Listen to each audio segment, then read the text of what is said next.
In this video, I'll be talking about racialized bodies, specifically the hypersexualization of Black women and the school-to-prison pipeline. First, the hypersexualization of Black women. Society is obsessed with Black women's bodies. Look at Beyonce and Nicki Minaj. Their bodies are constantly in the media and talking about their butts or what they're wearing or what their body looks like. And it's different than the usual objectification of women's bodies. There's more of a sense of ownness to their bodies, like they're meant for the general public's consumption and then disposal. Like, Black women's bodies are meant to be looked at and used and sexualized in a different way. Michael Denzel Smith explains that Black women's bodies are meant for our consumption, but only on the terms which everyone who isn't a Black woman gets to dictate. Whenever Black women own their sense of sexuality, and it appears to not be controlled by the hetero male gaze, the whole world gets into a tizzy. Here he's referring to when Nicki Minaj came out with her album cover where she was showing her butt, and people sent in a bunch of letters saying that it wasn't okay, that she was so sexual in the pose that she was making and the fact that she was showing her butt, but plenty of other hip-hop albums or videos have half-naked women on them dancing on men. But because she was taking her own body into her own hands, that's when people got upset. So, society likes to shame Black girls when they take control of their bodies and wants them to cover up, but at the same time they want them to be accessible and overly sexual. Thababu Gordon talks about catcalling against Black women versus white women, and every woman struggles with or has experienced catcalling, but it's different for Black women than white women even. She talks about how guys would say that she had dick-sucking lips because as a Black woman her lips were bigger than most white women, and if she responded back with any kind of denial even, then they would get violent. And she says that teaching African American girls that we can fight misogynoir by covering our bodies and regulating our behavior more than white girls is pointless. It's not a Black girl's job to prove that she is worthy of humanity. So many Black girls feel that they have to respond to the hypersexualization of their race by taking it onto themselves and covering up their bodies, but which is what she tried to do to kind of fight the stereotype.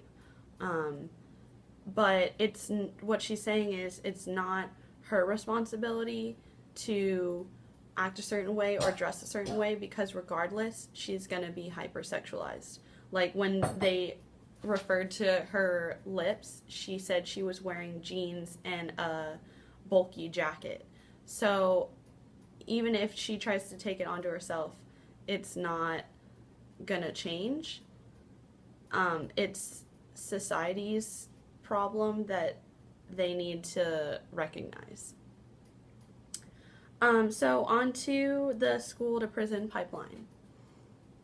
According to Brittany Cooper, Black male students are suspended at triple the rate of their white male counterparts, and Black female students are suspended at 6 times the rate of white female students. And a lot of schools, especially in the South, still allow like physical punishment for students, and they handle any sort of acting up or what they see as rebellion by expelling or suspending students. But it specifically targets black students because they're designated as being disabled and put in special classes where they're more likely to get suspended or expelled, and then this often leads to them later going to prison or getting arrested. And the problem is that schools are more likely to target the black students and more quickly result to violence. So it's not just maybe they're acting up or not paying attention in class and they're given a warning and then they're sent to the principal's office and then their parents are talked to and then they're put in a special class and then if they act up again they're suspended. It's they're not paying attention in class and then the school police officer is called and he immediately results to violence. And if you look in the links I've attached after this video, you can see an instance of this happening where a girl was in class and the report was that she wasn't participating in the class.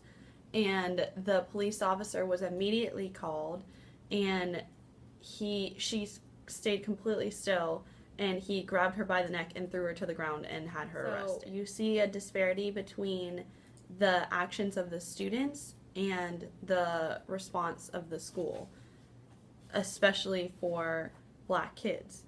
And according to Julianne Hing in Race, Disability, and the School to Prison Pipeline, she says that students designated as having disabilities are 2 times as likely as their peers to be punished with suspension and expulsion. And researchers have found that even 1 suspension in 9th grade doubles the likelihood that students will drop out eventually. So early on, they're labeled as disabled because whatever reason they're acting up, they're not paying attention, they're not participating, and they're segregated from the rest of their classmates and basically told that they're not the same and they're not worthy of putting in work, and also they deserve violence and they don't deserve to be in school.